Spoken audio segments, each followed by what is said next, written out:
Bueno, a ver, chicos, ¿me escuchan todos? ¿Estamos conectados? ¿Largamos ya? Bueno, perfecto. Miren, acá la gente de Sur, Valeria, me ha hecho llegar algunas cuestiones que parece que los tienen preocupados. Son muy generales porque en realidad hablan del cuestionario desiderativo en términos generales y del test de relaciones objetales también en términos generales. La única pregunta específica que me hacen llegar tiene que ver con las defensas operativas. Las defensas operativas son los mecanismos de defensa inconscientes. Los mecanismos de defensa inconscientes de los que habla Freud, con los cuales el yo se defiende frente a la angustia. Tenemos que pensar que el cuestionario desiderativo en realidad lo que hace es confrontar al sujeto con la posibilidad de la pérdida de su identidad humana, por lo tanto, con la posibilidad de deshumanizarse, con la posibilidad lúdica, simbólica, por supuesto, de la muerte. Entonces, la angustia que de algún modo depara esta consigna hace que el sujeto busque a través de sus elecciones, busque a través de elecciones simbólicas, de alguna manera preservar los aspectos personales que quisiera de algún modo salvar de esta situación. Por eso, las defensas operativas, que insisto, son los mecanismos de defensa inconscientes de los que habla Freud, es decir, son aquellos que tienen que ver con la parte inconsciente del yo, con aquello que el yo implementa frente a las situaciones de angustia, son precisamente la razón por la cual se crea esta técnica. Es decir, el cuestionario desiderativo está destinado fundamentalmente, y en su comienzo, por su autor, por su creador, a detectar cuáles son los mecanismos de defensa inconscientes o las defensas operativas, como las conocen ustedes, de cada sujeto frente a la situación de angustia. Así que estas son absolutamente personales. Chicos, me escuchan, ¿no? Bien, sigamos entonces. Las defensas operativas me preguntaban ustedes. Eh, las defensas operativas siempre se van a detectar a través de las catexias positivas del cuestionario desiderativo. Ustedes saben que el cuestionario desiderativo tiene básicamente dos consignas: si usted no pudiera ser persona, ¿qué es lo que más le gustaría ser? Y aquí aparecen las catexias positivas, es decir, las elecciones que el sujeto hace de aquello que quisiera preservar, aquellos aspectos que quisiera preservar en esas elecciones simbólicas, que va a ser de animales, de vegetales o de objetos. Y luego una segunda parte donde le preguntamos al sujeto, si no pudiera ser persona, qué es lo que menos le gustaría ser, y aquí aparecen los aspectos rechazados de la personalidad. ¿Cuáles van a ser estos aspectos rechazados? En las catexias negativas, y básicamente tendrán que ver con la pulsión temida, es decir, con lo que el sujeto piensa que podría pasarle si no pudiera implementar las defensas que ya aparecieron en las catexias positivas, o bien el costo yoico de la defensa, es decir, si recurriera excesivamente a esas defensas que han aparecido en las catexias positivas, el sujeto podría empobrecerse de alguna manera, es decir, su yo tendría que pagar algún costo. Eso también aparece en las catexias negativas. Entonces, lo que queda claro es que en las catexias positivas lo que ustedes van a encontrar es el mecanismo de defensa, los mecanismos de defensa a los que el sujeto apela cuando se siente angustiado. Y en las catexias negativas van a encontrar todo aquello que el sujeto teme que surja en caso de no poder acudir a las defensas, o todo aquello que el sujeto teme por exceso de defensa, es decir, el costo yoico que tendría ejecutar de manera excesiva esas defensas. ¿Cómo se empobrecería el sujeto si tuviera que recurrir siempre a esas defensas? ¿Mm? Ahora, cuando ustedes me preguntan de las defensas operativas, yo supongo que se refieren a las defensas que se implementan en los distintos cuadros. Ustedes tienen allí, digamos, básicamente dos aportes importantes respecto del cuestionario desiderativo. Uno tiene que ver con lo que originalmente se previene para el test, que es la detección precisamente de los mecanismos de defensa inconscientes de cada sujeto. Esas son las defensas operativas. Y el otro gran aporte que ustedes tienen son lo que llaman los mecanismos instrumentales, que eso es un desarrollo posterior, es un desarrollo de Graciela Selenar, que tiene que ver con todos los recursos que el sujeto tiene que implementar para poder contestar a un cuestionario desiderativo. Y eso ustedes de alguna manera lo exploran para averiguar fortaleza yoica o debilidad yoica, junto con otros aspectos como podría ser el manejo de la ansiedad, los tiempos de reacción, la secuencia de los reinos. Con todo eso, ustedes trabajan para, son aportes posteriores y trabajan para, de alguna manera, encontrar indicadores de fortaleza yoica. Pero las defensas operativas, aquello para lo que fue creado el test, es para detectar defensas inconscientes. Estas defensas inconscientes del yo son defensas que van desde lo que podrían ser defensas más arcaicas, más primitivas, hasta las defensas más maduras, más neuróticas. Entonces ustedes van a encontrar, por ejemplo, las defensas que corresponden al cuadro esquizoide son defensas de alguna manera más primitivas. Ustedes encuentran allí la disociación.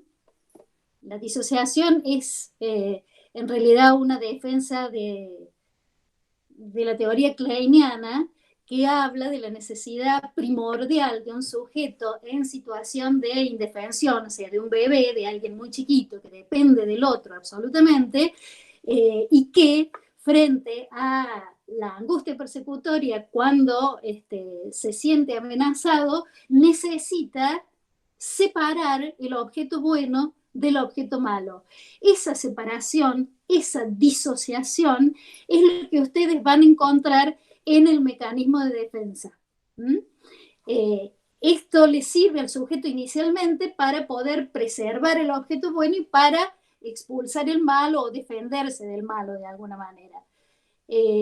Cuando ustedes piensan, por ejemplo, en el modo de funcionamiento de un niño pequeño, van a ver que, por ejemplo, suele, con su pensamiento mágico, adherir a figuras muy idealizadas, como en los cuentos infantiles, las hadas, por ejemplo, y personajes omnipotentemente malévolos, objetos totalmente malos, como pueden ser las brujas. En los cuentos infantiles ustedes encuentran esa disociación.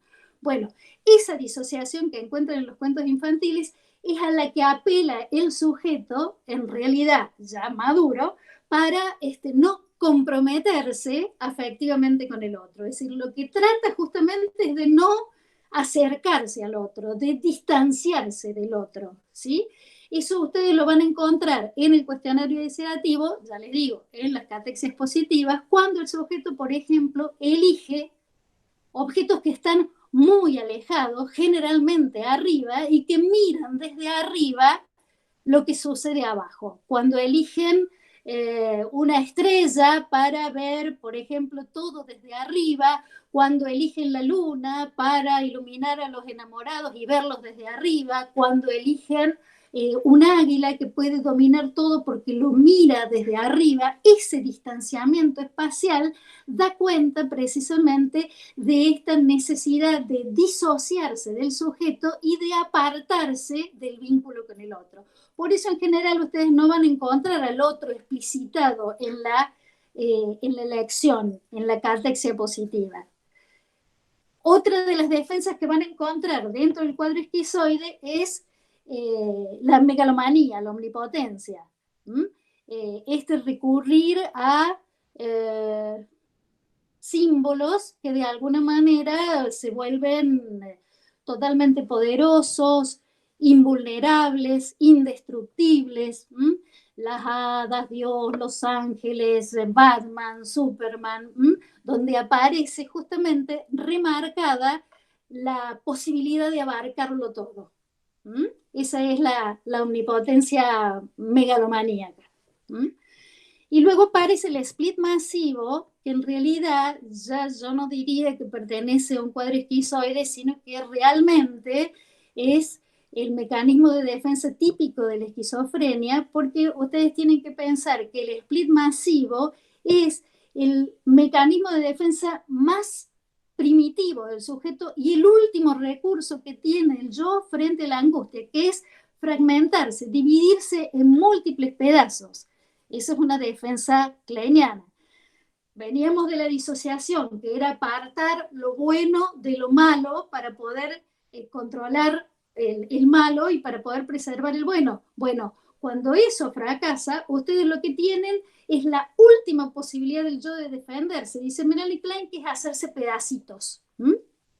Y hacerse pedacitos, ustedes encuentran esto cuando el sujeto elige, por ejemplo, en el desiderativo, en las catexias positivas, ser algo que está deshecho. Supongamos la arena porque está en el desierto, el agua porque se escurre entre los dedos, algo que realmente se puede, que está ya fragmentado, que está dividido en múltiples pedazos. ¿Mm? Esto es lo que ustedes encuentran ya en una cuestión, en una estructura psicótica, como puede ser la esquizofrenia. ¿Me van siguiendo más o menos?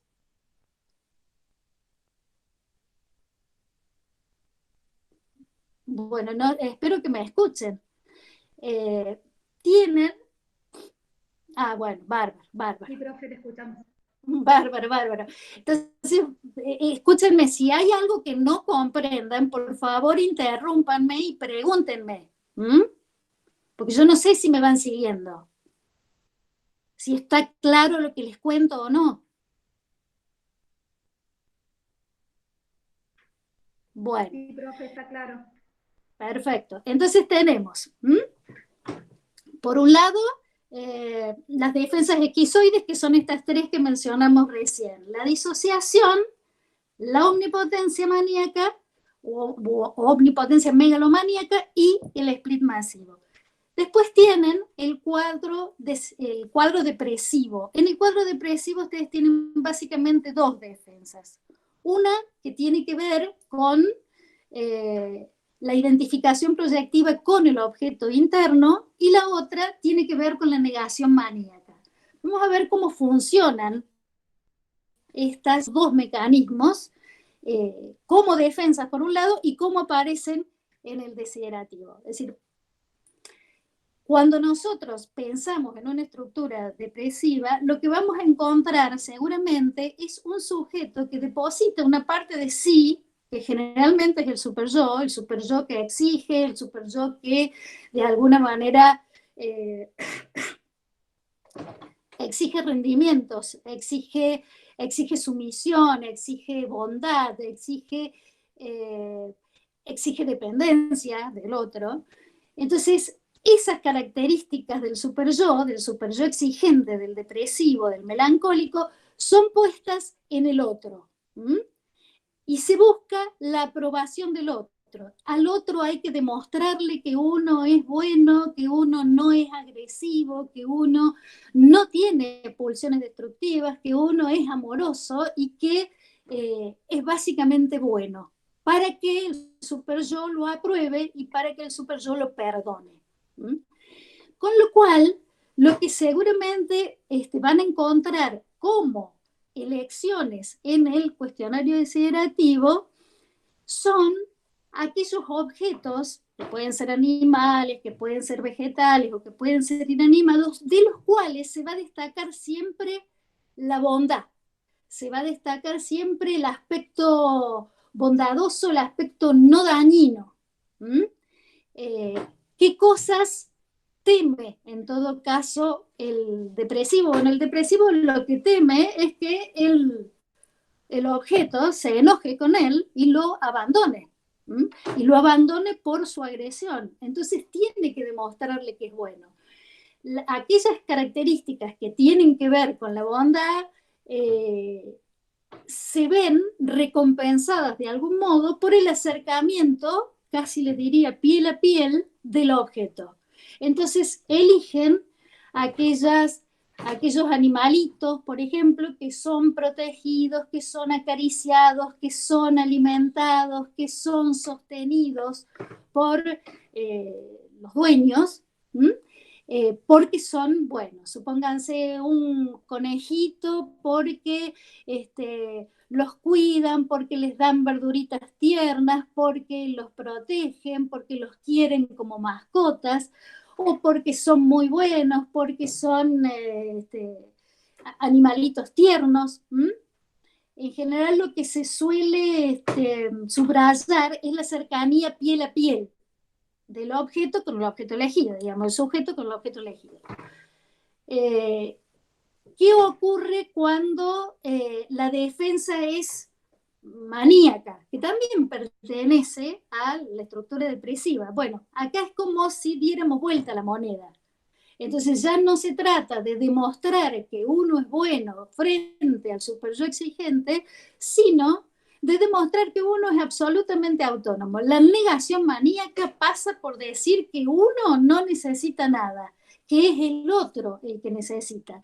Por eso ustedes lo van a encontrar en la teoría de Melanie Klein, anexada a una tríada que tiene que ver con la sensación de triunfo, con la sensación de control y con la sensación de desprecio. Yo triunfo sobre el objeto, yo lo controlo, no es que yo dependa del objeto, sino que yo soy el dueño del objeto. Y el objeto es un pobre objeto. Ese sería el desprecio. Entonces, ¿cómo aparece esto en el cuestionario desiderativo? Aparece de dos maneras.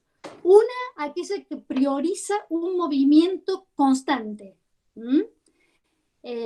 Y un movimiento siempre en el mismo lugar. Supongamos un trompo que gira, un tocadiscos, una calecita, algo que da cuenta de múltiples contactos, pero además de un movimiento que es prácticamente abrumador.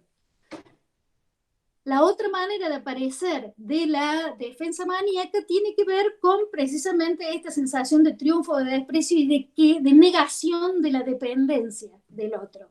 Entonces, eligen ser objetos que ayudan, objetos que alegran al otro. Es decir, yo sería, por ejemplo, me gustaría ser una guitarra para alegrar en las noches de los fogones a las almas solitarias. A mí me gustaría ser una muleta para ayudar a los que no pueden caminar. Se dan cuenta que allí está puesta la tristeza en otro a quien yo tengo que ayudar, la invalidez en otro a quien yo siendo muleta tengo que ayudar. Es decir, la capacidad reparatoria está realmente magnificada y es el otro el que me necesita, es el otro el que está triste y entonces yo soy quien va a alegrarlo, quien va a ayudarlo, quien va a sostenerlo. ¿Se entiende? Estas serían las defensas de un cuadro depresivo. Ustedes tienen también defensas psicopáticas. Hay una sola y es muy clarita. ¿Qué intenta el psicópata hacer? El psicópata intenta desprenderse de aquellos aspectos que lo angustian y depositarlos en el otro. Entonces le hace actuar al otro la situación de debilidad, la situación angustiante, es el otro el que hace cosas por él. Por eso, el mecanismo de defensa típico de un psicópata es precisamente hacer actuar al otro, inducir acciones en el otro, controlarlo de esta manera. ¿Y cómo aparece el mecanismo de defensa? Que es la identificación proyectiva evacuativa, se llama, o inductora, precisamente porque el sujeto se desprende de aquello que le resulta desagradable y lo coloca, lo deposita en un objeto al que lo hace actuar, lo induce a actuar. Por eso decimos que los sujetos psicopáticos son sujetos manipuladores, porque lo que hacen es esto, el aspecto débil de uno lo colocan en otro y desde ahí lo hacen actuar. ¿Cómo se va a ver esto en el cuestionario desiderativo? Y esto se va a ver mediante la elección de objetos que producen temor, que producen miedo, que de alguna manera paralizan al otro. ¿sí? Quiero ser un tigre porque ruge fuerte y asusta a todos los animales de la selva, porque de esa manera yo puedo dominar. Esa es la sensación que debe de alguna manera transmitirle la acción, que el sujeto logra a través de ese símbolo dominar a otro, someter a otro, atemorizar a otro, amenazar a otro. Después tenemos ya los cuadros neuróticos. Estas defensas ya son más típicamente freudianas, diría yo. Las que aparecen en la neurosis obsesiva tienen que ver con el aislamiento, con la anulación y con la formación reactiva. El aislamiento básicamente es un mecanismo, decía Freud, que servía fundamentalmente para separar las representaciones del afecto concomitante. Acuérdense ustedes, por ejemplo, en la vía de formación de síntomas que él trabaja en las conferencias de la Clark University, él dice precisamente que en la vía de formación de síntomas de la neurosis obsesiva ustedes no encuentran un mecanismo típico de la histeria como es la represión. No se trata de que el sujeto haya olvidado una situación que le resulta displacentera y por eso la ha reprimido. No, no, se trata de que el sujeto recuerda perfectamente situaciones, pero no existe entre ellos ninguna conexión. Entre el episodio y el síntoma no existe ninguna conexión. Hay un corte allí, hay una separación allí, separa la representación del afecto.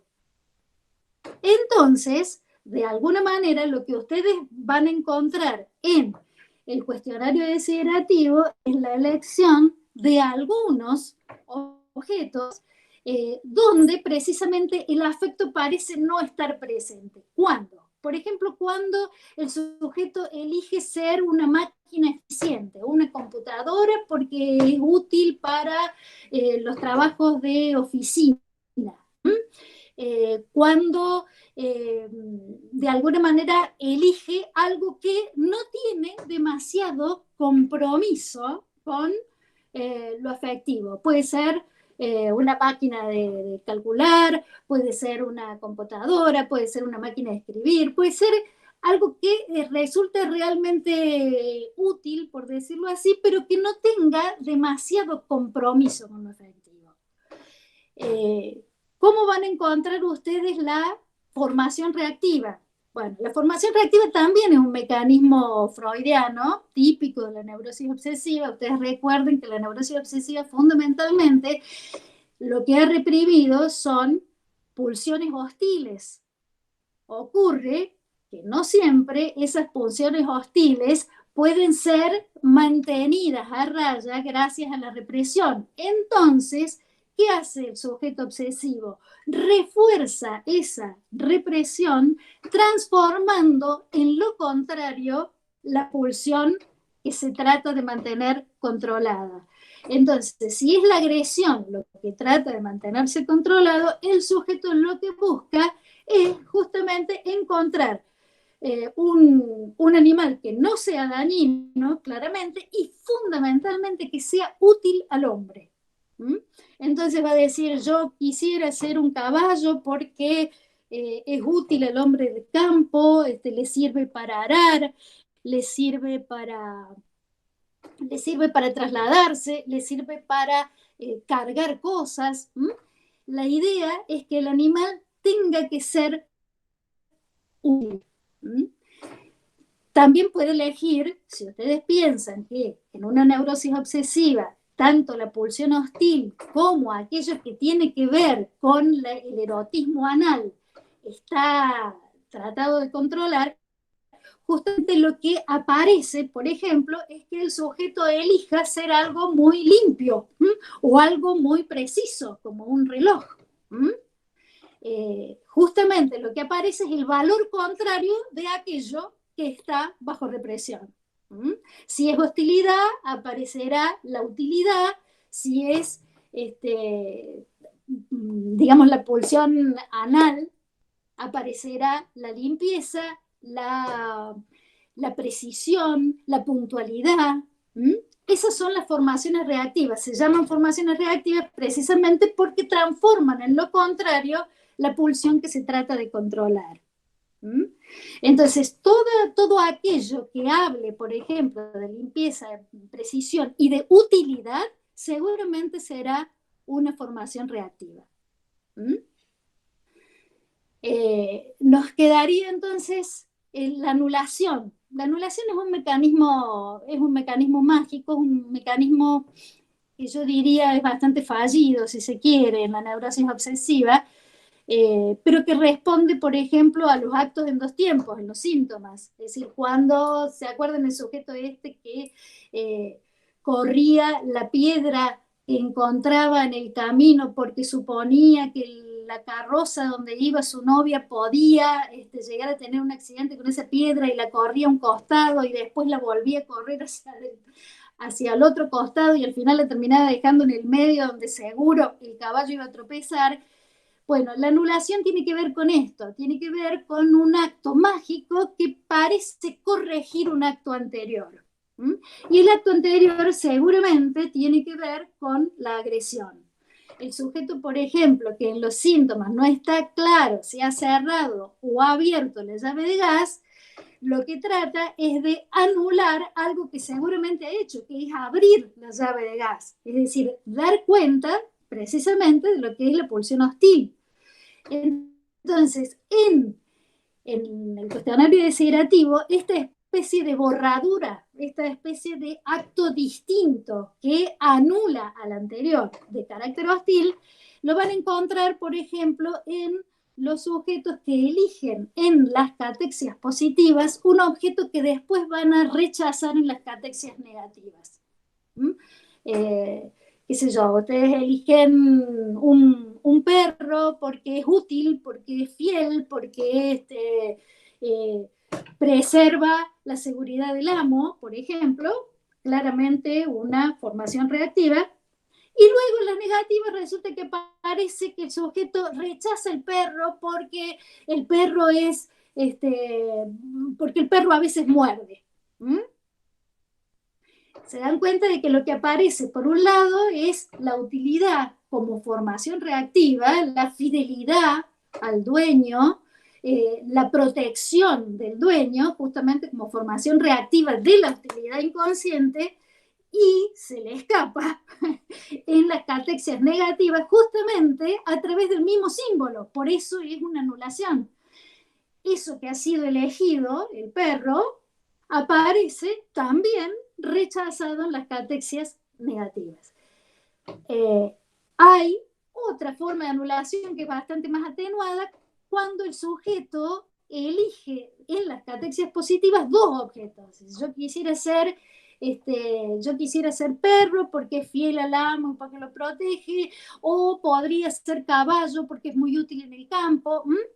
Aparece dos tiempos del obsesivo, de alguna manera, en la catexia positiva porque no puede el sujeto, de alguna manera, elegir un solo símbolo. Entonces aparece o esto, ¿sí? Eso también da cuenta de la presencia del mecanismo de anulación, porque hay una segunda elección que no termina de decidirse y entonces aparece la elección de alguna manera en este O anulada. ¿Mm? Y finalmente tienen ustedes ya las histerias, la fobia, que es una histeria de angustia, diría Freud. En la fobia ustedes van a encontrar básicamente dos mecanismos de defensa. El mecanismo de la evitación y el mecanismo de la contrafobia. El mecanismo de la evitación básicamente tiene que ver con la posibilidad de eludir aquellos acercamientos al objeto que resultan angustiantes. ¿Qué es lo que teme el fóbico? Teme quedar pegado en sus elecciones amorosas, por ejemplo. Entonces, ¿qué tiene que hacer? Tiene temor a ser absolutamente dependiente del otro. Entonces, tiene que evitar un compromiso emocional serio. Entonces tendrá, por ejemplo, en la vida diaria tendrá muchos acercamientos ocasionales a elecciones de pareja, pero no va a terminar comprometiéndose de manera clara con uno, porque lo que teme es quedar pegado y depender absolutamente del otro. Bueno, ¿cómo esa evitación se va a traducir en una defensa operativa en el cuestionario desiderativo? Y a través de las elecciones que priorizan símbolos que de alguna manera garantizan un movimiento autónomo. Cuando el sujeto dice yo quisiera ser una gaviota porque quisiera volar hacia el sur y volar hacia el norte libremente cuando necesitara, esa libertad de movimiento, esa autonomía de movimiento, en general los pájaros están a la orden del día, cualquier pájaro, siempre y cuando esté justificado de esta manera, que se mueve libremente, que el volar esté de alguna manera señalado porque es libre. De esa manera es libre y se puede mover donde quiera. Cuando esa es digo esto porque a veces eligen las águilas porque vuelan alto y pueden mirar desde arriba, y ya ahí estaríamos hablando de disociación. No está privilegiado el movimiento autónomo, libre, voy donde quiero y no me quedo en ningún lado, sino miro desde arriba y no me comprometo con nada. ¿Se entiende? La otra defensa, que es la contrafobia, está básicamente de alguna manera mostrada en las elecciones que señalan que el símbolo no tiene temor, que el símbolo es valiente, que el símbolo es corajudo, que el símbolo no teme a nada, ¿no? Entonces yo sería un barco grande porque de esa manera afrontaría las tempestades. ¿Se dan cuenta? Lo que aparece es precisamente yo no tengo temor. Yo no soy fóbico, esa es la contrafobia. Esto que ustedes a veces encuentran en los sujetos que hacen deportes extremos, por ejemplo, y que justamente lo que hacen es demostrarse constantemente que no tienen temor y se tiran de un avión y se tiran de un puente atado de los pies y demás. Bueno, eso en una elección estaría siempre priorizando el no temer. El ser justamente valeroso. Un barco que afronta las tempestades, un tigre, por ejemplo. Ustedes pueden encontrar a alguien que diga yo quiero ser un tigre porque quiero dominar al animal que se me cruce en la selva. Eso es una defensa psicopática, eso es buscar atemorizar al otro, eso es una identificación proyectiva inductora o evacuativa. Ahora, ¿qué pasa si el sujeto dice yo quiero ser un tigre porque quiero no temerle a nada, yo soy fuerte y no le temo a nada? ¿Se dan cuenta de que no está tratando de infundir miedo, no está tratando de dominar al otro, no está tratando de asustar al otro, sino justamente de no temer, de tener la valentía de poder enfrentarse a todos?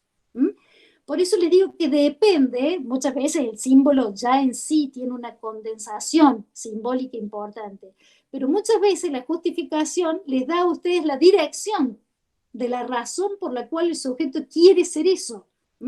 Y eso da cuenta de cuál es el valor personal. Sí. Una consulta, ¿cuál sería ahí el límite entonces entre la omnipotencia y la contrafobia? Porque en la contrafobia son objetos valiosos como grande y me suena también como un poco relacionado con el ser un poco omnipotente, que es del esquizoide.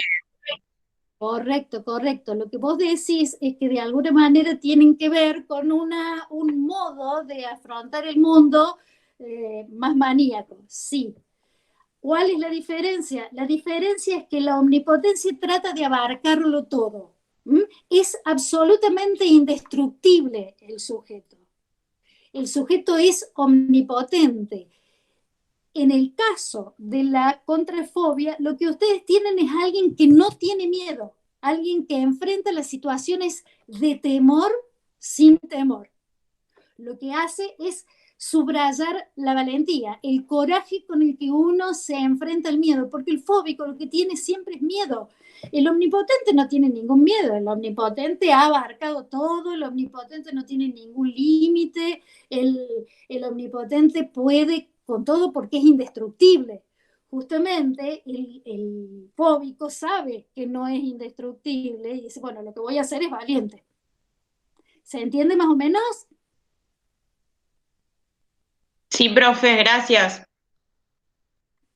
Bueno, y por otro lado tenemos finalmente la histeria. En la histeria ustedes tienen dos mecanismos que pueden detectar a través del cuestionario desiderativo. Uno es la represión y el otro es la seducción. La seducción es bastante más fácil porque el sujeto lo que trata es de impactar estéticamente al otro para poder controlarlo, para poder mantenerlo admirativamente subyugado, por decirlo así. Entonces, en general, la histeria es bastante más fácil de detectar en las elecciones porque son elecciones de objetos bellos, de objetos armónicos, de objetos que se mueven elegantemente, es decir, que provocan un impacto estético en el otro.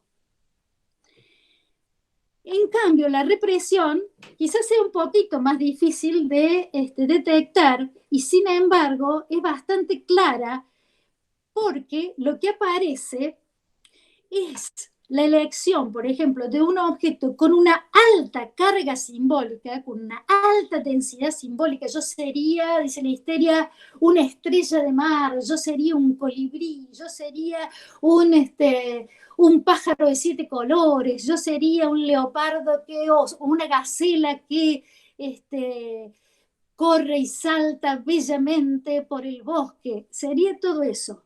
Ahora bien, cuando uno le pregunta ¿por qué? Que es la segunda pregunta que uno hace en la consigna, el sujeto no sabe dar cuenta de eso, si lo que no puede es desarrollar una fantasía desiderativa. Y termina diciendo, y porque me gusta, y no sé por qué, como si la racionalización justamente no estuviera de acuerdo con esto de haber sido elegido como, digamos, un objeto bello. El que dice, yo quiero ser una gacela, o la que dice, yo quiero ser una gacela eh, que trote elegantemente por el bosque, que trote bellamente por el bosque, está acudiendo a la seducción. El que dice, yo quiero ser una gacela, no sé por qué, está predominando en él la represión. ¿Mm? El que dice yo quiero ser una estrella de mar porque me gusta, o sea, la racionalización no da cuenta de la belleza de la estrella de mar, del impacto estético que produce en el mundo submarino encontrarse con una estrella de mar, y dice porque me gusta o no sé por qué. Eso es represión. ¿Se entiende?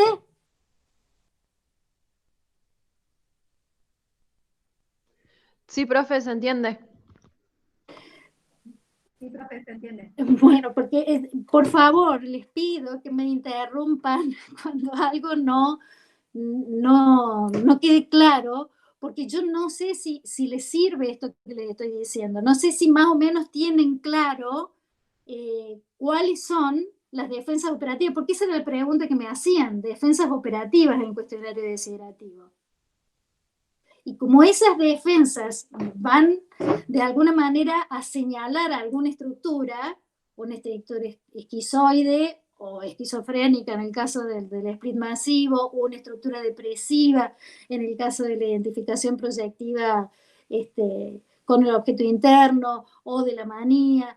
Y bueno, todas estas defensas que venimos viendo, la represión y la seducción en la histeria, la evitación y la contrafobia en la fobia, el aislamiento, la formación reactiva, la anulación en la neurosis obsesiva y finalmente la identificación proyectiva, evacuativa o inductora en la psicopatía.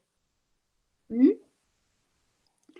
¿Queda más o menos claro? ¿A ustedes se les ocurre algún ejemplo que les resulte dudoso? A ver, en los prácticos nos aclararon para no confundirlo con un fallo en la resolución. A ver. No alcancé a leer qué me ponías sobre la diferenciación entre la represión y los fallos en la racionalización, me decís. Alguien escribe algo así que no alcancé a leer.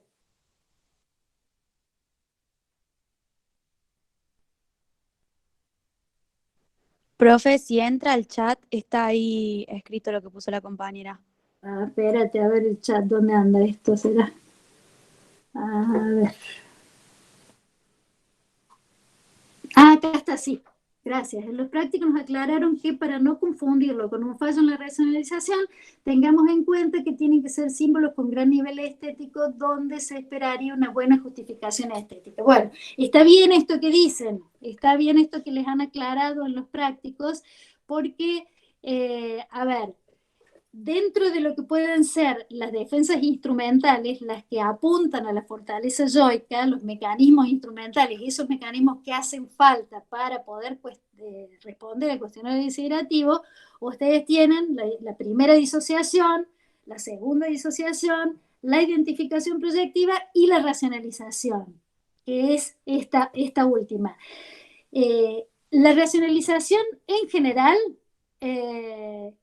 puede fallar de tres maneras. Una es una manera más precaria, si se quiere, que es cuando aparece una falla en el sustentamiento lógico de la justificación.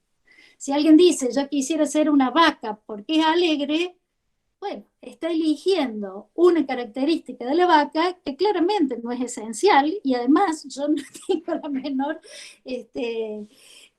noción de que una vaca sea alegre. Es decir, de alguna manera la justificación parece romper con las leyes de la lógica formal, que son un acuerdo cultural en realidad, que son un acuerdo cultural lógico.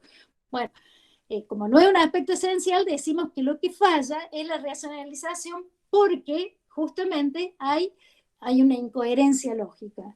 Hay otros dos fallos de la racionalización. Uno es que sobre racionalice, es decir, que se la pase diciendo un montón de cosas que en realidad no enriquecen la justificación, porque son más o menos lo mismo, ¿no? Cuando un sujeto dice, bueno, yo quisiera ser ese conejito para que me dieran de comer, me protegieran, me acariciaran, me quisieran, se está hablando siempre de lo mismo.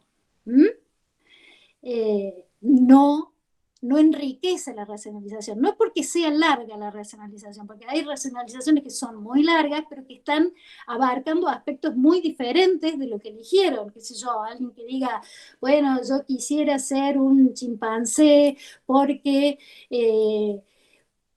es un ser inteligente, porque es un ser gregario, porque reconoce la autoridad del clan, porque es amoroso con la cría de otro. Es decir, va de alguna manera diciendo cosas muy diferentes.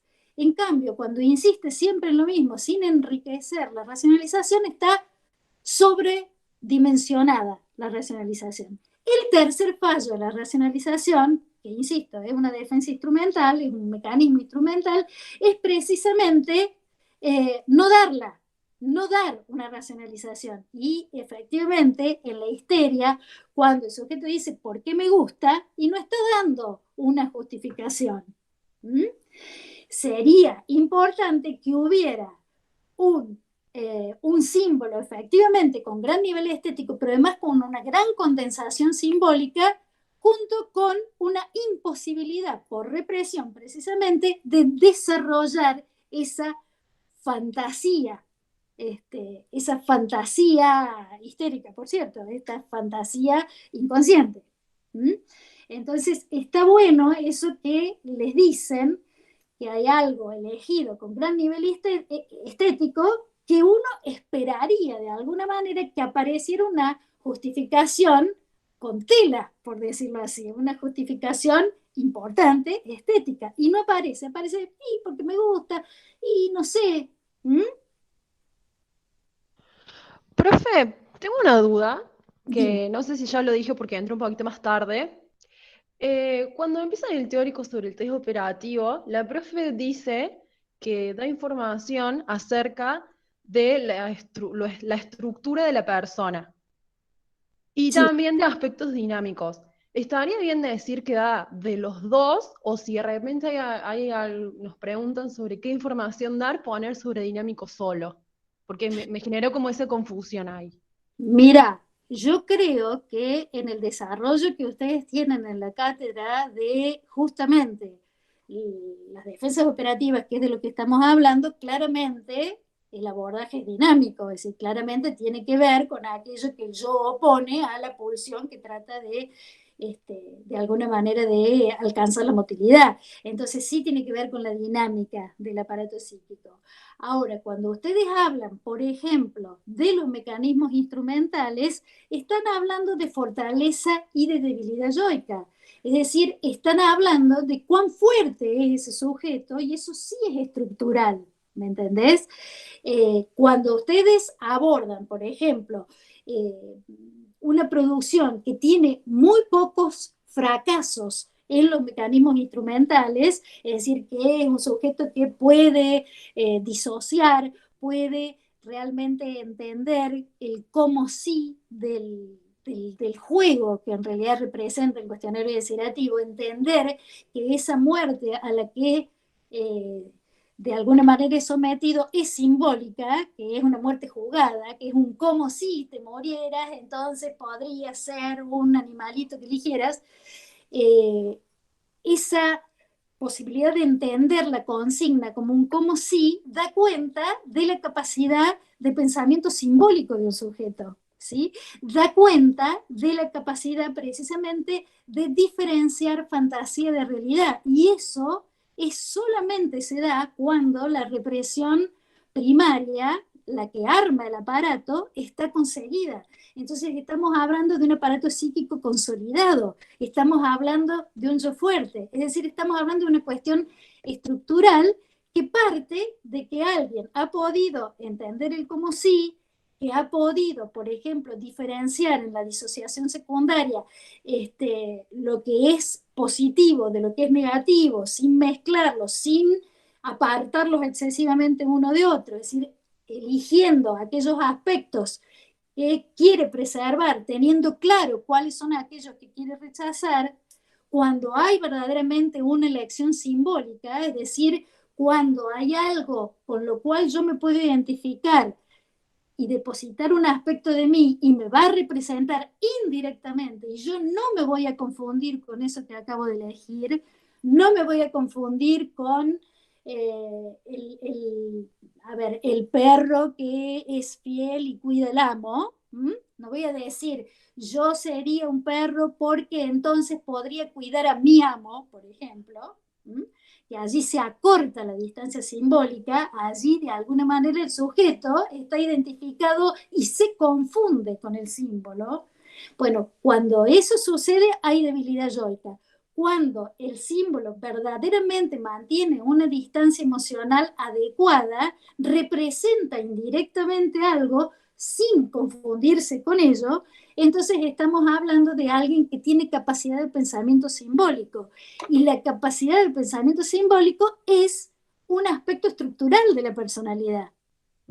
Es un aspecto de la personalidad que ya no podemos decir, bueno, no, es solamente la dinámica del deseo y de la defensa que pugnan y logran alguna transacción. No es solo dinámico, también es estructural. Y la racionalización lo mismo.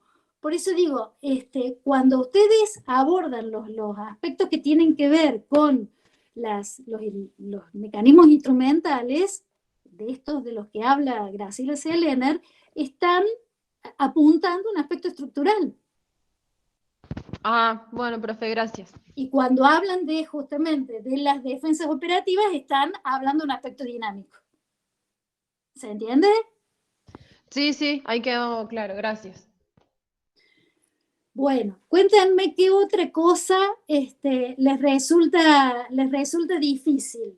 Ustedes tienen claro los mecanismos instrumentales, digamos, la primera disociación, que tiene que ver básicamente con la represión, es decir, con la posibilidad de que realidad y fantasía estén separados, con lo cual, de alguna manera, el aparato psíquico se garantiza un funcionamiento a modo de proceso secundario, sin la intromisión de material inconsciente, por decirlo así.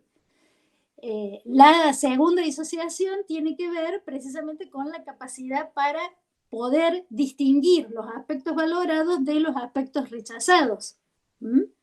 Cuando aparecen fallos, o sea, cuando el sujeto, por ejemplo, le preguntan en las positivas qué es lo que le gustaría hacer y dice algo que no quisiera hacer, o viceversa, le preguntan en las negativas algo que no quisiera hacer, lo que menos le gustaría hacer, y dice que quisiera hacer algo, quisiera ser rosa por su perfume y demás, está básicamente confundiendo lo que valora con lo que rechaza.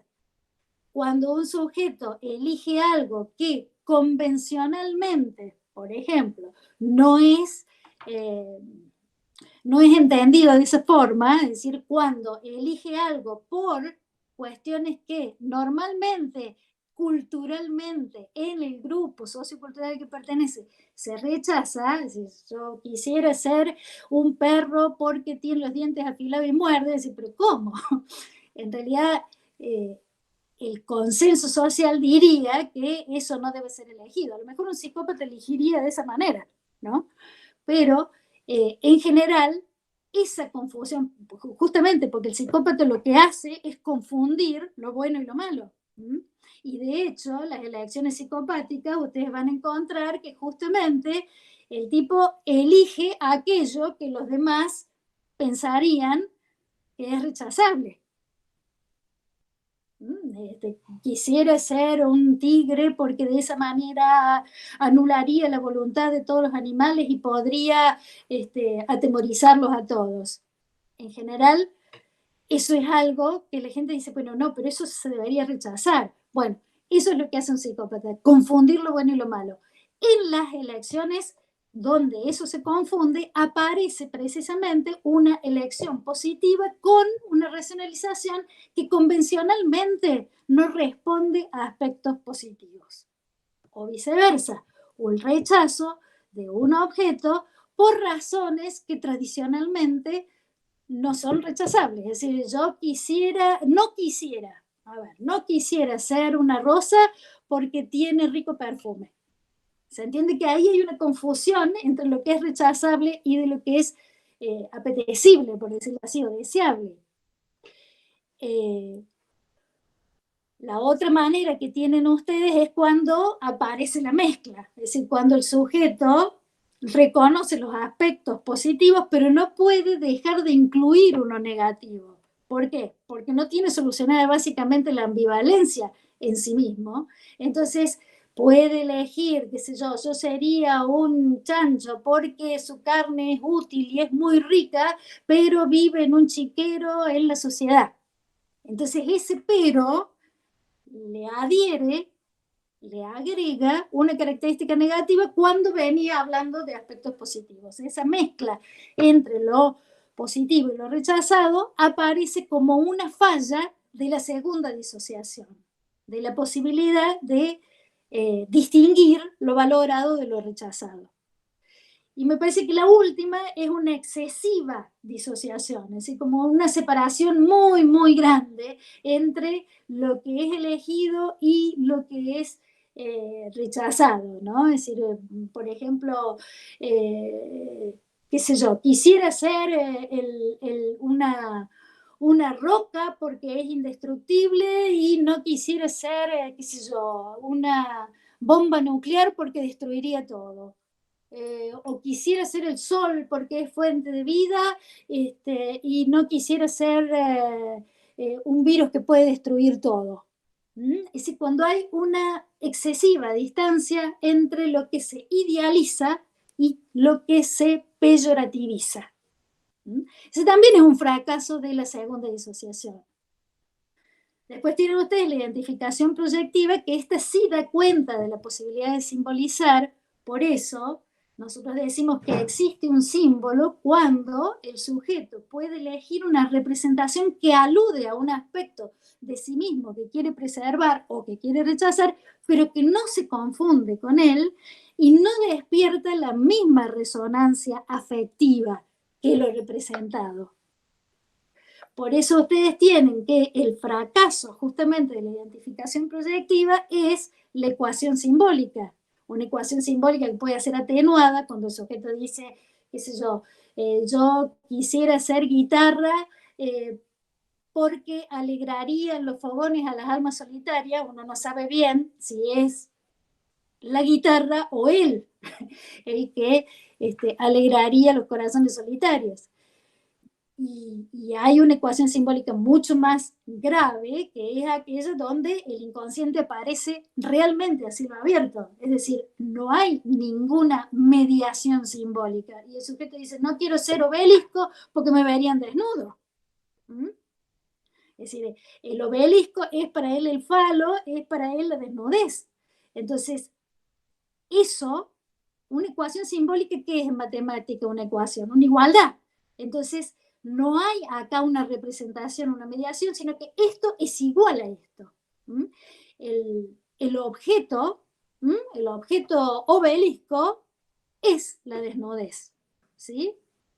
O cuando el sujeto dice, bueno, yo no quisiera ser guitarra porque tocaría las cuerdas y de ese modo me masturbaría.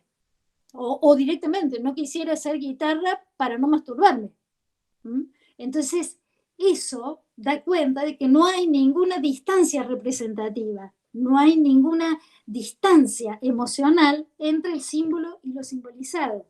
Allí fracasa la capacidad de simbolización. Eso también es estructural. Entonces, todo esto que van viendo tiene que ver también con la fortaleza yoica. Y eso es estructural, más allá de que el test esté destinado fundamentalmente a detectar esas defensas operativas que sí son dinámicas. Porque sí son el modo en el que el yo trata de frenar la pulsión.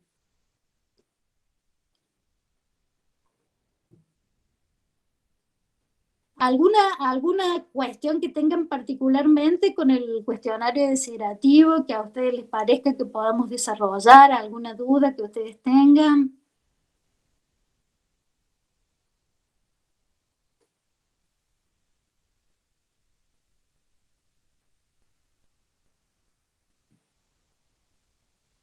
Profe, Sí.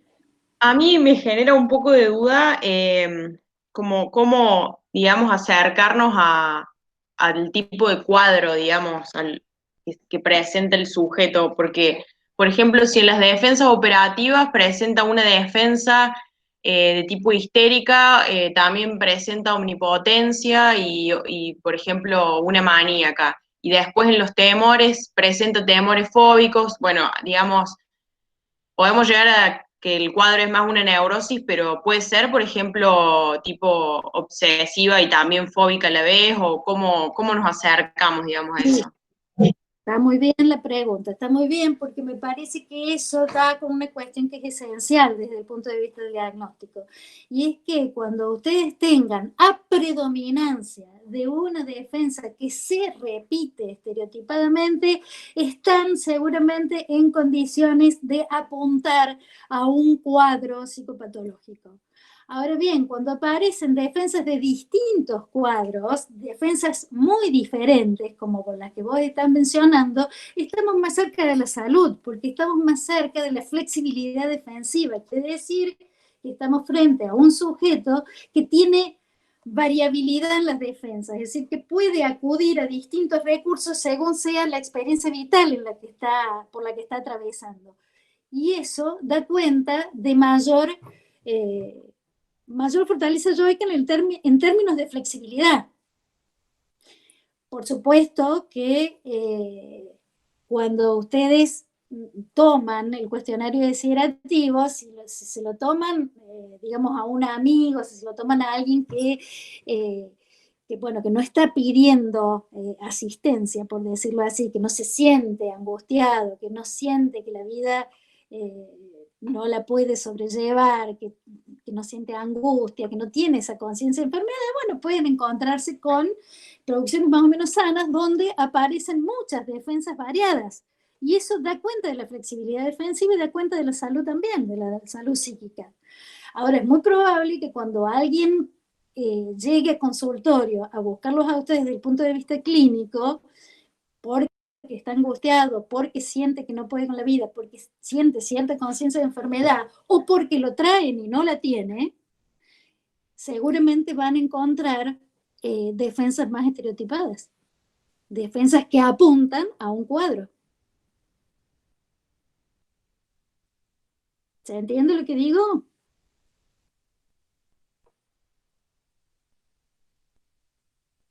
Bueno.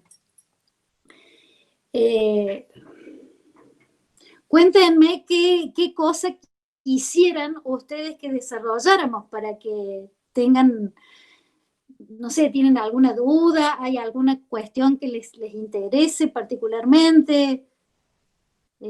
No sé, hemos hablado del cuestionario desiderativo, no hemos hablado del test de relaciones objetales, ¿cómo ven el test? ¿Qué dudas puedan tener sobre el test de relaciones objetales?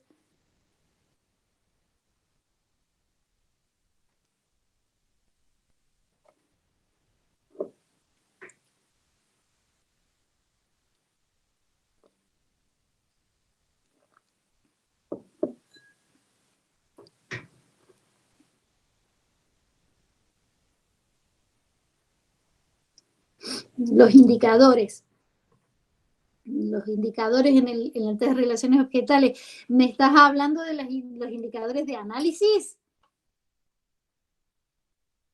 Sí, me parece que podemos trabajar un poquito sobre eso. A ver, básicamente vamos a trabajar con, me parece que ustedes tienen dos autores desarrollados para poder trabajar sobre los indicadores en el test de relaciones objetales. Los aportes de Graciela Selener y los aportes de Siquier de Ocampo.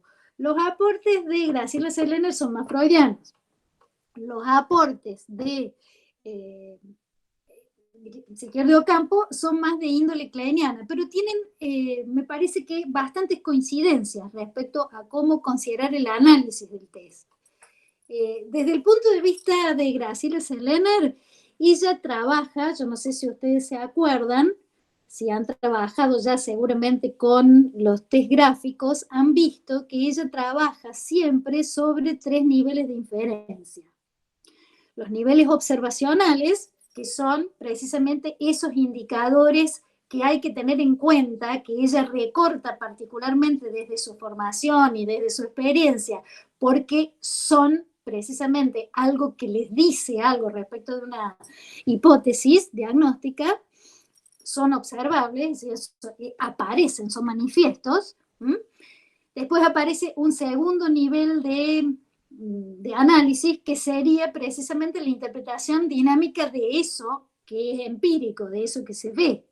Y el tercer nivel es un nivel ya más metapsicológico, y ella trabaja con la metapsicología freudiana. Entonces, supongamos, ¿cuáles son los observables que ella tiene en cuenta para analizar si se trata de una personalidad neurótica o de una personalidad psicótica? ¿Cuáles son los observables? Básicamente 2. Por un lado, ella tiene en cuenta la adecuación o la inadecuación de la cantidad de personajes que aparecen en la lámina.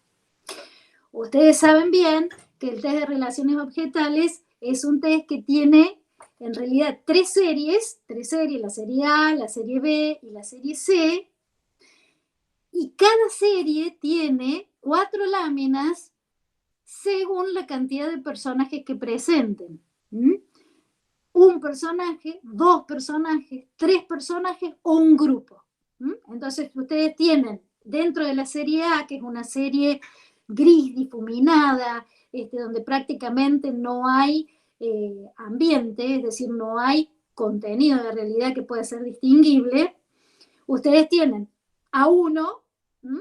Un gris difuminado con una sola silueta, A2 con 2, A3 y AG, que ahí son varias. Con la B pasa lo mismo, solo que la B es una serie mucho más diferenciada, con un contraste de negro, de blanco, de grises, pero aparece un contenido que es, el contenido en realidad sería como el escenario donde se manejan los personajes, que es muy diferenciado, que es muy claro. Y también en la serie B tienen 4 láminas, la B1, la B2, la B3 y la BG. Y finalmente en la serie C ustedes tienen un contenido de realidad importante, muy detallado, pero más difuso. Más difuso que la serie B. La serie B es muy clara, es decir, esto es una cómoda, esto es un cajón, acá hay una cama, acá hay una puerta, esto está adentro, esto está afuera. En la serie C ustedes tienen un contenido de realidad más diferenciado, pero también más difuso. Y tienen color. Tienen la aparición del color. El color puede ser rojo, puede ser azul, puede ser verde, amarillo, marrón. Tienen color. Cada una de estas series también tiene, bueno, esta también tiene 4, la C también tiene 4. C1, C2, C3, C4. Y después tienen la lámina blanca. Bueno, ¿qué va a decir Selener? Lo primero que hay que ver es si el sujeto adecua el relato, la historia que va a contar sobre las láminas, a la cantidad de personajes que la lámina efectivamente muestra.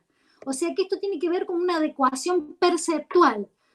No es, por supuesto, lo mismo que un sujeto diga, bueno, acá veo en la lámina A1 un sujeto que está atribulado porque tiene algunas preocupaciones, pero va a venir después la mujer y lo va, porque ya no se trata de que ha visto 2 personas, sino que ha visto una y luego en el relato ha incluido otra. Pero, dice Selener, distinto sería si el sujeto ya viera 2 en A1, o ya viera 3, o ya viera 4 personajes en A1. Cuando hay adecuación de la cantidad de personajes, no hay problema, por decirlo así. Ahora, cuando es inadecuado la cantidad de personajes que el sujeto menciona o que percibe en función de los que aparecen realmente en la lámina, entonces estamos en presencia de algún tipo de distorsión. O ha omitido a algún personaje o ha adicionado a algún personaje.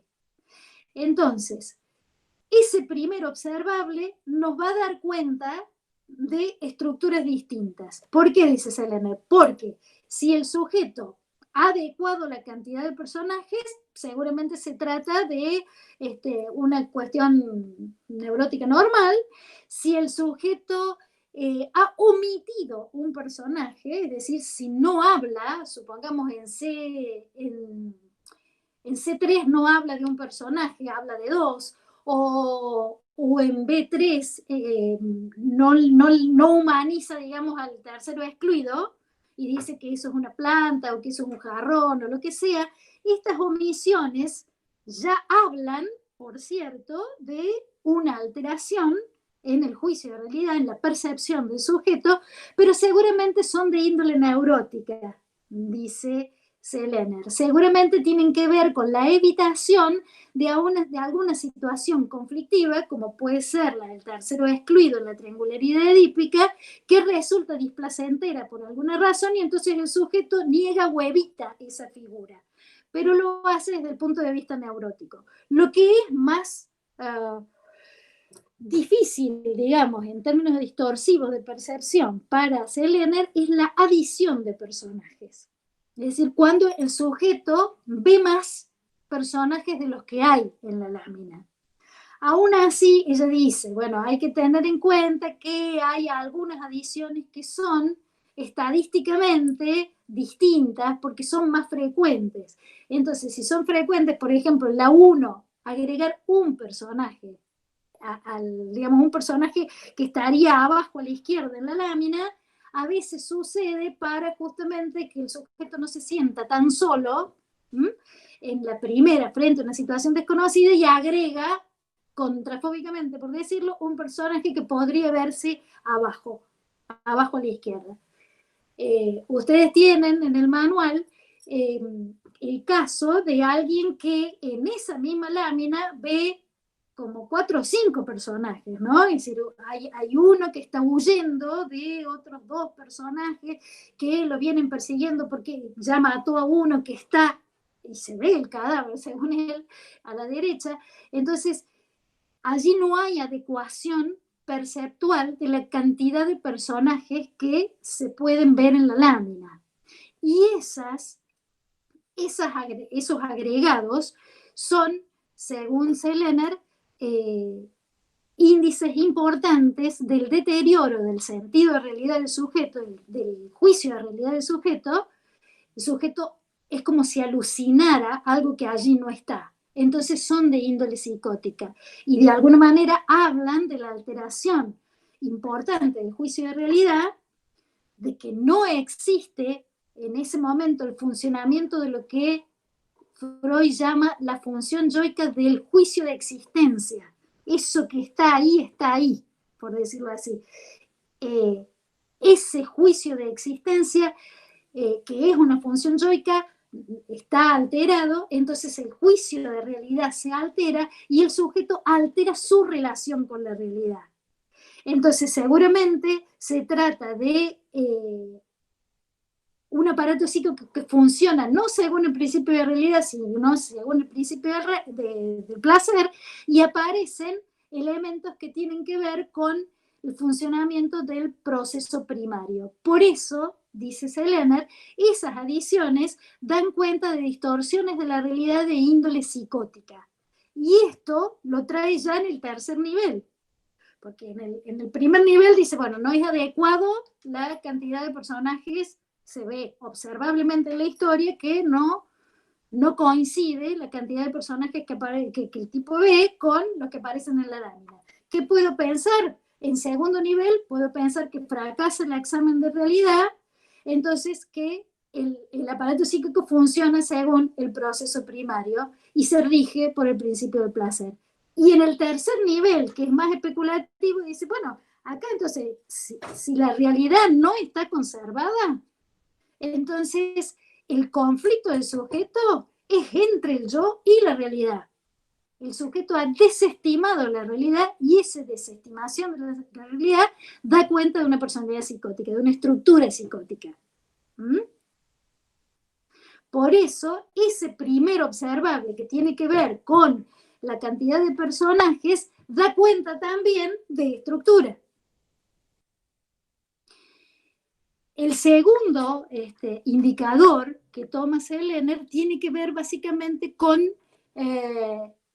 cómo el sujeto cuenta la historia. ¿Por qué? Porque dice, de alguna manera, la historia va a estar contada a través del discurso, va a estar contada a través del lenguaje. Entonces, si el lenguaje está organizado, si el discurso es entendible, el sujeto de alguna manera funciona a modo neurótico. Pero si el lenguaje está desorganizado, si el discurso está desorganizado, si hay incoherencia en el discurso, entonces es muy posible que estemos frente a una personalidad psicótica.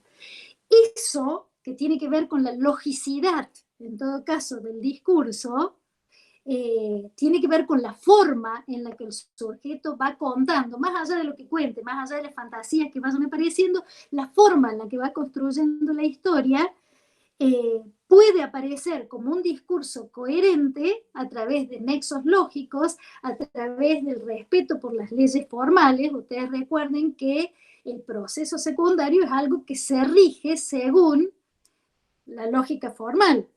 En la conciencia no hay principio de contradicción. En el inconsciente, las contradicciones pueden coexistir sin problema. O sea, la coexistencia de las contradicciones tiene que ver con el proceso primario, tiene que ver con el inconsciente. En la lógica formal de la conciencia eso no funciona. Entonces, si en una historia, por ejemplo, decimos que un sujeto se ha ido y de pronto lo hacemos hablar en la historia, allí hay una falla lógica, porque el sujeto, claro, es una contradicción, como no se había ido y resulta que está hablando en la escena. ¿Se entiende esto? Además, de alguna manera, bueno, eso puede ser que les traiga alguna complicación a ustedes, porque me parece que es un poco más complejo, pero cuando habla, por ejemplo, de la identidad de sujetos y de la identidad de predicados, tiene que ver también con una cuestión de la lógica, inclusive de la lógica de la filosofía, ¿no es cierto? Cuando un sujeto se maneja según proceso secundario y según las leyes de la lógica formal, las identidades son de sujeto.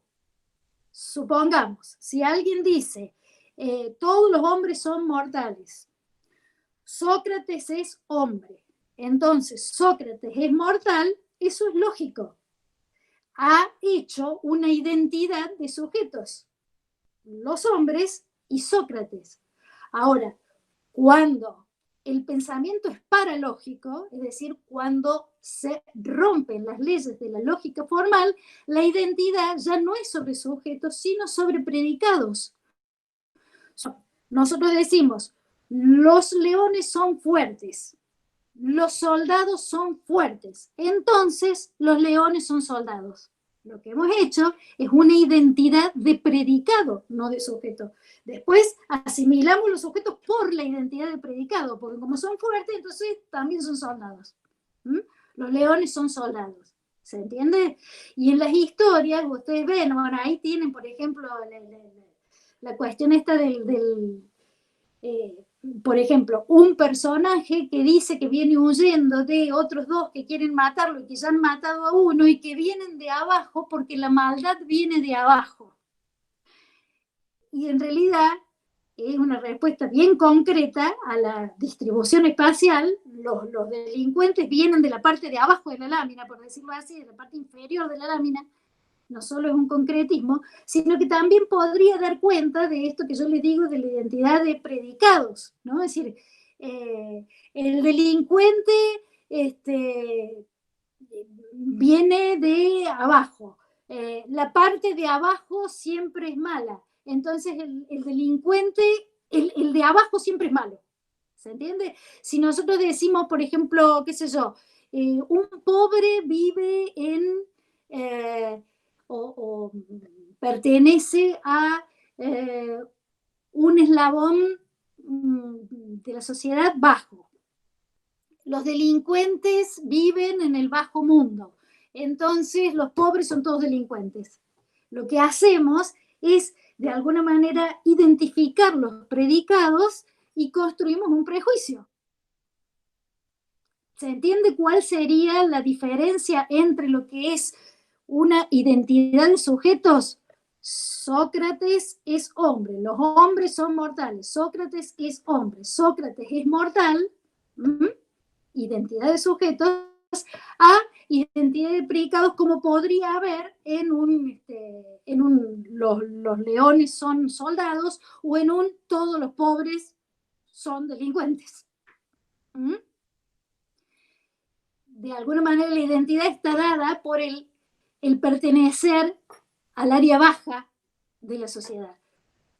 Por supuesto que no hay ahí una distancia simbólica que permita entender que cuando uno dice bajo mundo, en realidad está simbolizando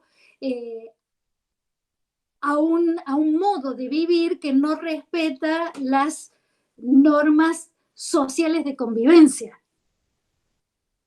Pero eso es distinto de decir la maldad viene de abajo. ¿Se entiende? Es decir, podemos simbolizar el bajo mundo como un mundo sin respeto a las leyes de la convivencia social, pero no podemos decir la maldad viene de abajo. Y esto es lo que hace el sujeto cuando concretiza, de algún modo, el abajo con la maldad en el relato y en la percepción. De algún modo me parece que esto que tiene que ver con buscar un lenguaje organizado a través de nexos, ustedes tienen que pensar que el lenguaje es de alguna manera como una especie de representación de lo que es el pensamiento para un sujeto.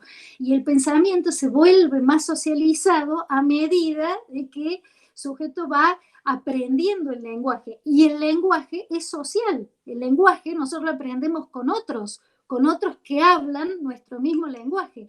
Entonces el lenguaje es una especie de acuerdo social que permite la comunicación.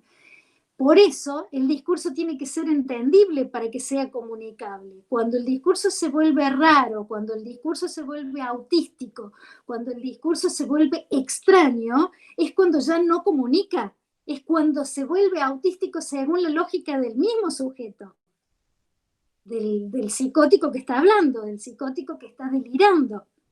¿Mm? Entonces, esa es otro de los indicadores que ella trabaja, Graciela Sellener trabaja. Por un lado, la adecuación del número de personajes visto, que tiene que ver con el juicio de realidad, lo que se percibe, la adecuación perceptual, y la otra tiene que ver con la organización del discurso, con la forma en que el sujeto narra la historia, si es comunicable, si respeta los nexos lógicos. Y nosotros tenemos nexos lógicos en la gramática, es decir, cuando hablamos de tiempo, hablamos de cuándo, cuando hablamos de lugar, hablamos de dónde, cuando hablamos de causa, hablamos de por qué. Cuando hablamos de dos cuestiones que pueden ser alternativas, decimos pero. Entonces, esos nexos le dan una lógica al discurso que permite la comunicación. Bueno, eso es lo que no está claro en un discurso psicótico. Entonces, cuando ese observable no está claro, lo que dice Sellener es que si un sujeto mezcla los hechos con los pensamientos y con las fantasías, por ejemplo, cuando un sujeto no respeta las categorías, cuando un sujeto hace identidad de predicado, cuando un sujeto animiza lo que no tiene vida, cuando un sujeto se maneja con concretismo, cuando un sujeto habla con neologismos, está hablando autísticamente, no está usando el lenguaje de modo comunicativo, el lenguaje no está organizado. Entonces, ¿qué falla? Falla otra vez el juicio de realidad. Eso que permite que nosotros tengamos una interpretación común con los demás. Si eso falla, si el juicio de realidad está alterado, también vuelve a estar alterado de alguna manera el proceso que debería operar allí. Opera el proceso primario en lugar del proceso secundario. Entonces es un aparato psíquico que se maneja según el principio del placer, no según el principio de realidad. Y si eso pasa en un segundo nivel de análisis, en el tercero, ella va a decir, pero acá también la realidad social, cultural está desestimada en el modo en que construyó la historia. Entonces el conflicto es entre el sujeto y la realidad que está desestimada, entonces se trata de una personalidad psicótica. ¿Se entiende más o menos lo que quiero explicar?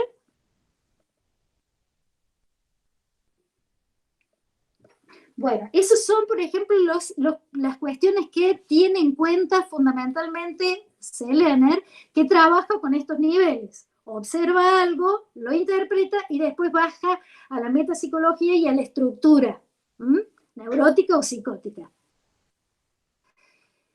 Y lo que tienen ustedes sobre Grassano de Piccolo es también bastante coincidente, porque ella habla, por ejemplo, de mantener el juicio de realidad y mantener el sentido de realidad. El juicio de realidad más tiene que ver con lo perceptual, o sea, sería más atinente a lo que sería el primer observable para Sellener, que es la adecuación perceptual. Y eso también coincide con Sellener en este punto. Es decir, bueno, las omisiones, cuando no vemos un personaje y lo distorsionamos y lo convertimos en otra cosa, muchas veces eso es indicador de represión, eso es indicador de evitación de una realidad que resulta displacentera para el sujeto. Y eso también para ella, para Grassano, va a ser indicador de una personalidad neurótica, indicador de un mecanismo de negación o de un mecanismo de evitación. En cambio, las adiciones, sobre todo aquellas que no son frecuentes, que no están convalidadas, por decirlo así, por la estadística, representan una distorsión severa, dice, de la realidad. Una distorsión del juicio de realidad. Entonces, para ella, las adiciones, también para Grassano de Piccolo, las adiciones que no son las más comunes, para ellas son indicadores de alteración del juicio de realidad.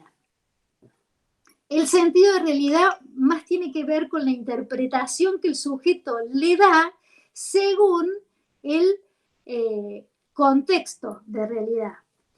Ustedes se acuerdan de que hay 3 elementos importantes en una lámina. Uno son los personajes, que sería el contenido humano, otro es el contenido de realidad, que sería el escenario donde el sujeto se encuentra, que es distinto en las 3 series. ¿Se acuerdan que dijimos que en la A es prácticamente inexistente, por eso la saturación proyectiva es mayor?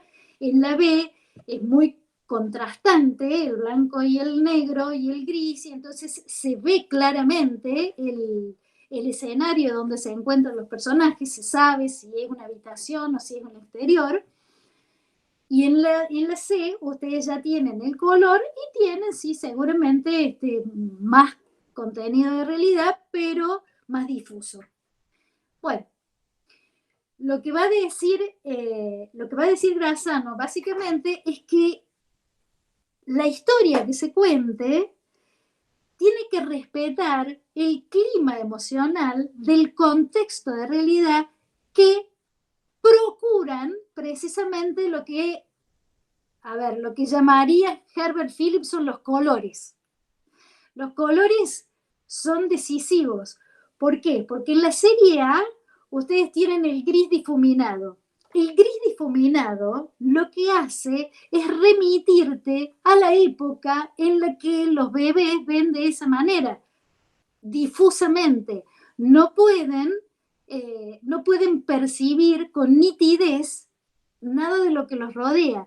Por eso la serie A, que es así, gris difusa, con sombras, como se ve cuando uno es un bebé absolutamente indefenso y necesita del otro de un modo perentorio, porque el otro tiene que hacer la acción específica por uno, porque si no uno se muere de hambre, se muere de frío, se muere de sueños.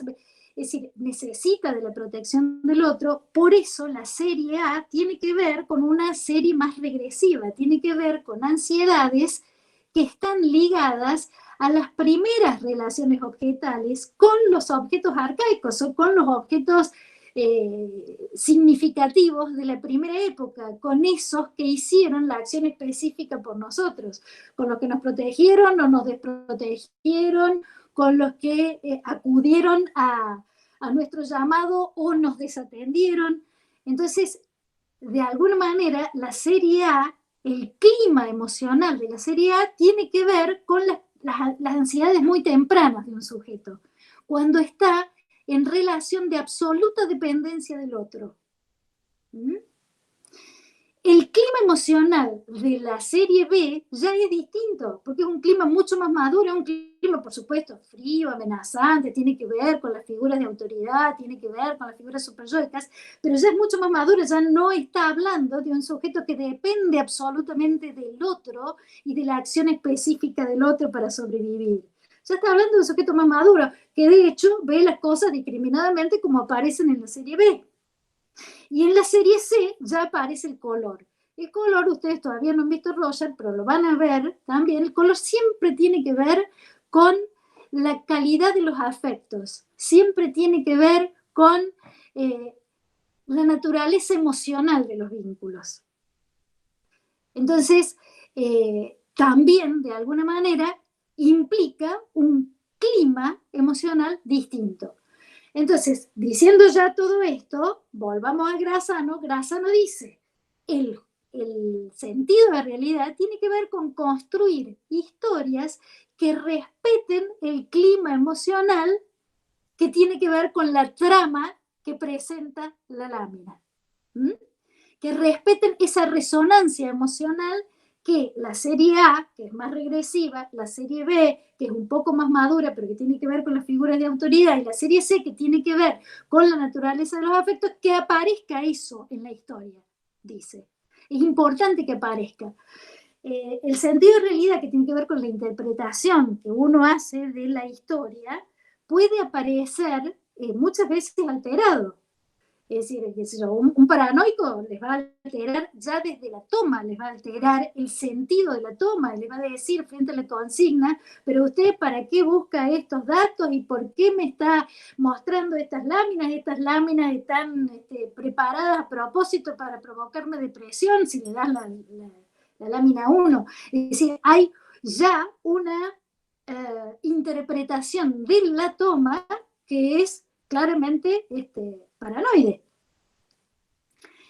Con los depresivos les va a pasar que seguramente se sienten insuficientes, que seguramente no creen que puedan hacer el test, pero después cuando empiezan a construir las historias, se van a encontrar, por ejemplo, qué sé yo, la lámina 5. La lámina 5, que es una lámina que tiene que ver con el duelo, la A5, la AG, perdón, que es la lámina 5, es una lámina que tiene que ver con la capacidad de elaboración de duelos. Aparecen varias figuras, algo que en un paisaje gris difuminado, como todas las de la serie A, que suele aparecer en las historias como un escenario de cementerio, de velorio. Hay alguna alusión seguramente a alguna pérdida objetal. Bien.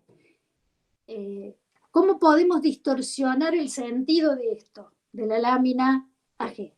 Y podemos distorsionarlo convirtiéndolo en una fiesta maníaca, ¿no? Están todos los personajes a orilla del mar, se están divirtiendo, alguien toca la guitarra, es decir, el clima de duelo aparece completamente negado maníacamente, por ejemplo. Pero existen otras formas de distorsionar esto. Supónganse los melancólicos podrían transformar esto que es una escena de duelo en un campo de concentración, por ejemplo, donde los personajes son absolutamente torturados y sacrificados porque tienen que purgar algún tipo de culpa, o que son personajes que aparecen en el infierno castigados por pecados que han cometido. Se dan cuenta de que ahí sí es acentuar la cuestión culposa. Y eso sí aparece, por ejemplo, como una distorsión en las melancolías. En las neurosis es más sencillo el asunto porque en general uno ve que esas distorsiones del sentido de realidad están más acotadas, tienen más que ver con aquellos aspectos que el sujeto no quiere admitir, por decirlo así. Supónganse un fóbico que no pueda contar o cuente una historia muy escueta en la lámina A2 que presenta una pareja, porque lo que trata es de evitar justamente la situación sexualizada, erotizada de la pareja. Entonces sí la convierte en otra cosa. La convierte en una, no sé, qué sé yo, la relación de dos amigos que van caminando y que se vuelvan a su casa, supónganse. Pero es una distorsión que no es la del campo de concentración, ¿se entiende? Bueno, los psicópatas también distorsionan la historia de una forma importante. En general lo que hacen, por ejemplo, como ellos tienen esta dificultad para distinguir lo bueno y lo malo, lo que hacen precisamente es idolatrar todos los personajes que aparecen como personajes dañinos, personajes sometedores, idealizan esos personajes y desprecian a los personajes que son contenedores, a los personajes que se hacen cargo de lo que puede ser el daño que le hacemos a otro, y estos personajes aparecen peyorativizados. Ven como el sentido de la trama está alterado. Son distintos modos, según las estructuras, de ir alterando el sentido de realidad. Y después hay algo que me parece que es importante, que dice Grassano de Piccolo, que hay que tener en cuenta, que es la posibilidad de que un sujeto utilice la capacidad simbólica. Eso mismo que veíamos en cuestionario desiderativo, lo vamos a ver también en el test de relaciones objetales con un tipo que puede contar una historia donde va a integrar, por un lado, el contenido humano, por otro lado, va a describir un poco el contexto de realidad y lo va a incluir en la historia y va a atender al contenido de realidad. Entonces va a ser una síntesis significativa de esas 3 categorías que aparecen en la lámina. Va a ser seguramente una historia que tenga en cuenta la integración de pasado, presente y futuro, que es lo que uno pide en una historia, que tenga principio, que tenga nudo, que tenga desenlace. Seguramente los conflictos van a ser resueltos de un modo, si se quiere, trabajado, sin magia, sin soluciones incomprensibles, sino que, bueno, va a haber en la historia todo un desarrollo que tiene que ver con cómo el sujeto puede ir de alguna manera metabolizando esa situación vincular que le resulta conflictiva. En este sentido, siempre es importante ver si existe, por ejemplo, la noción de causalidad emocional en las historias. Es decir, que el sujeto pueda decir por qué reaccionan de esta manera los personajes. El que se fue de la escena y cerró la puerta de un portazo tiene que, de alguna manera, estar justificado por qué se sintió así, ¿no? Es decir, ese portazo tiene que ver con una sensación de humillación, con un sentimiento de frustración, con un enojo particular del sujeto con otro personaje que ha hecho tal o cual cosa. La noción de causalidad emocional tiene que ver con que el sujeto puede describir en la historia los sentimientos o los pensamientos que hacen que un sujeto actúe de determinada manera. Por eso es importante que tanto lo que hace, lo que piensa y lo que siente aparezca en una historia. Es algo que permite también dar cuenta de la capacidad que un sujeto tiene de comprender las cosas que le pasan, es decir, la capacidad de insight que un sujeto tiene, y también la capacidad de ponerse en el lugar del otro, de ser empático, de entender por qué el otro reacciona así aunque yo no estoy de acuerdo. Bueno, esa noción de causalidad emocional es importante que aparezca en las historias. Bueno, me parece que un poco con eso tiene que ver la capacidad de simbolización, ¿no? Con estas nociones que van como integrando esto, que los conflictos son conflictos humanos que se resuelven como conflictos humanos y no mágicamente, que hay nociones de causalidad emocional, es decir, que los personajes sienten y piensan, por eso actúan de esa manera, que hay posibilidades de integrar en la historia pasado, presente y futuro. Todo eso habla de la capacidad de simbolización. Y después habla de la capacidad de sublimación, que me parece que tiene que ver con la forma en la que se construye la historia también. Es decir, cuando la historia está bien contada, por decirlo así, también los personajes están bien diferenciados. No solo lo que piensan, lo que sienten y lo que actúan, sino que los personajes tienen una determinada edad, tienen un determinado rol, tienen un determinado sexo, son de determinada manera, están caracterizados. ¿Se entiende?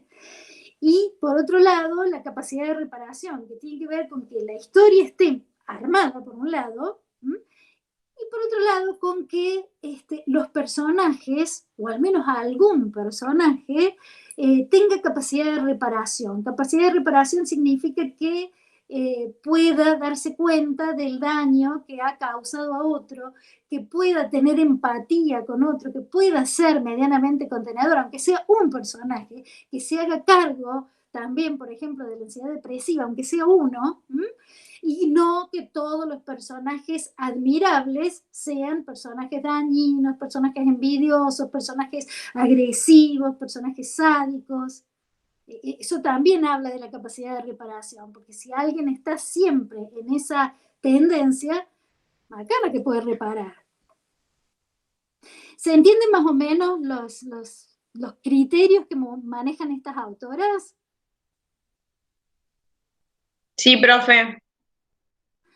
Bueno, ¿tienen alguna duda especial, algo que quisieran que yo desarrollara, no sé, o que diéramos ejemplos.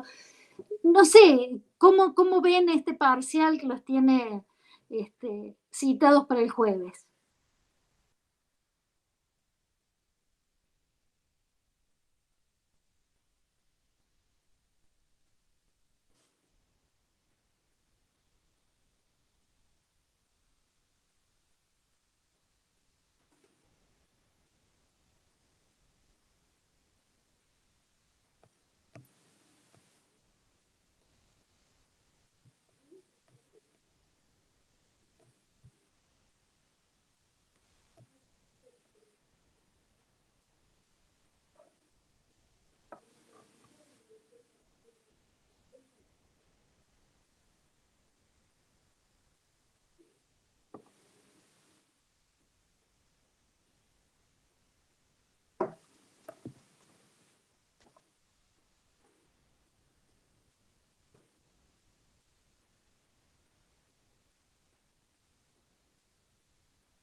Che, ¿y tienen claras les quedaron claras las defensas operativas del cuestionario desiderativo? Sí, profe. Quedaron claras. Bueno, a ver, dice acá, se me dificulta la interpretación del TRO. Mira, Estefanía, me parece que lo más importante que vos tenés que ver es que existen observables que te van a hacer pensar en estructuras, ¿m? Y que tenés que ir de a poquito. Y que estas dos alternativas que tiene, por ejemplo, CLR, que son estos dos indicadores observables, la adecuación o no de la cantidad de personajes que aparecen en la lámina, apunta fundamentalmente a que se agreguen cosas que no están, por decirlo así. Esto sería como el equivalente de una alucinación, lo que no está y que yo pongo ahí. ¿Mm? Y de alguna manera el otro indicador que tiene que ver con la forma, es decir, el primero que tiene que ver con la adecuación de personajes, yo diría que tiene que ver fundamentalmente con la posibilidad de distinguir desde la gestal lo que puede ser la figura del fondo, porque el contenido humano es la figura y el fondo es el escenario donde están los personajes, como en cualquier historia. ¿Mm? El fondo es el personaje y es en todo caso el contexto, esta cosa de lo difuso, lo gris difuso, o lo diferenciado y contrastante del blanco y el negro, o lo del color. ¿Mm? Pero eso es escenario. Las figuras humanas son los personajes y son precisamente lo más importante de la historia. Entonces, la capacidad de un sujeto de ver la cantidad de personajes que hay en la lámina y reproducirlas en la historia quiere decir que el sujeto puede diferenciar figura de fondo, la figura, el personaje, de lo que sería el escenario y el contexto de realidad o el colorido de la lámina. ¿Mm? Puede diferenciar. Cuando crea personajes que no están, es más grave que cuando no los ve, sería. Cuando no los ve podemos hablar de una omisión de tipo neurótica y cuando agrega es más una cuestión psicótica que da cuenta de una alteración mucho más severa del juicio de realidad, porque está creando donde no hay, está alucinando donde no hay. ¿Se entiende esto? ¿Se entiende por qué esto es más grave? ¿Mm? Y en el caso del segundo indicador, que tiene que ver con la organización del lenguaje, con la logicidad del discurso, bueno, también, porque existe un acuerdo consensual Sí, sería una indiscriminación yo no yo, me preguntan acá, en un segundo nivel, eso sería una indiscriminación yo no yo, sí, sería una indiscriminación yo no yo y sería seguramente un fracaso, precisamente porque no pueden discriminar no yo de yo, del juicio de existencia, porque el juicio de existencia hace que existan cosas más allá de mí. Ustedes tienen que pensar que el proceso secundario es lo que permite que el sujeto registre las cosas que no están, aunque no le gusten. Están acá y las tengo que aceptar porque son realidad, aunque no me gusten. Entonces, si yo puedo discriminar yo de no yo, quiere decir que también puedo ver lo que está afuera como algo distinto de mí y lo acepto aunque no me guste. ¿Se entiende? Por eso, la discriminación yo no yo ofrece la posibilidad de que el juicio de existencia esté mantenido. Y que es segundo nivel, por supuesto, y que el aparato psíquico funcione más a nivel de proceso secundario y que se rija más por el principio de realidad. Cuando hay una indiscriminación yo no yo, lo que yo veo afuera es una prolongación de mí. Es algo que yo proyecté ahí, que lo veo como si fuera afuera, pero no, es mío, yo lo he puesto ahí. Por eso la alucinación tiene el agregado de un personaje tiene estas características, ¿se entiende? Es más alterado precisamente el juicio de realidad porque el examen de realidad no está funcionando. Esto que existe no lo veo, lo creo ahí. Y en un tercer nivel, claramente, tendría que ver con justamente un conflicto ya entre el sujeto y la realidad. La realidad está desestimada. Yo no me hago cargo de la realidad, la creo como se me dé la gana. ¿Mm? Eso altera el juicio de realidad. ¿Mm?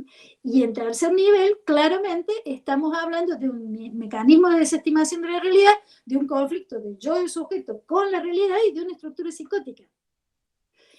En el caso del segundo indicador de la desorganización del lenguaje, ustedes tienen que pensar que el lenguaje es consensual, que el lenguaje para ser comunicativo tiene que estar organizado con nexos lógicos, según las leyes de la lógica. Si esas leyes de la lógica no están respetadas, el sujeto tiene un discurso desorganizado, autístico, sin nexos, donde predominan los mecanismos de condensación y despalazamiento propios del proceso primario y donde precisamente el proceso secundario está completamente fragmentado.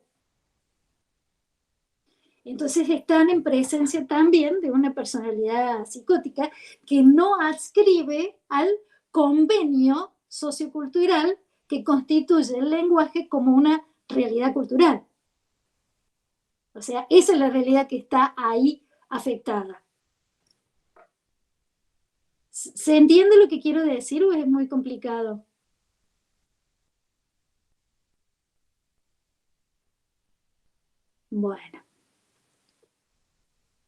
Bueno, ¿alguna otra cuestión que quieran que aclaremos ahora?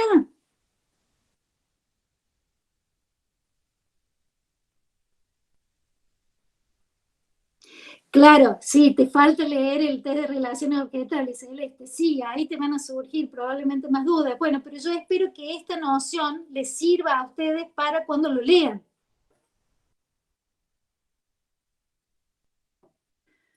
Bueno, les deseo muchísima suerte entonces para el jueves. Yo calculo que, bueno, que les va a ir bien, que les va a ir bien. Mucha suerte, que anden bien.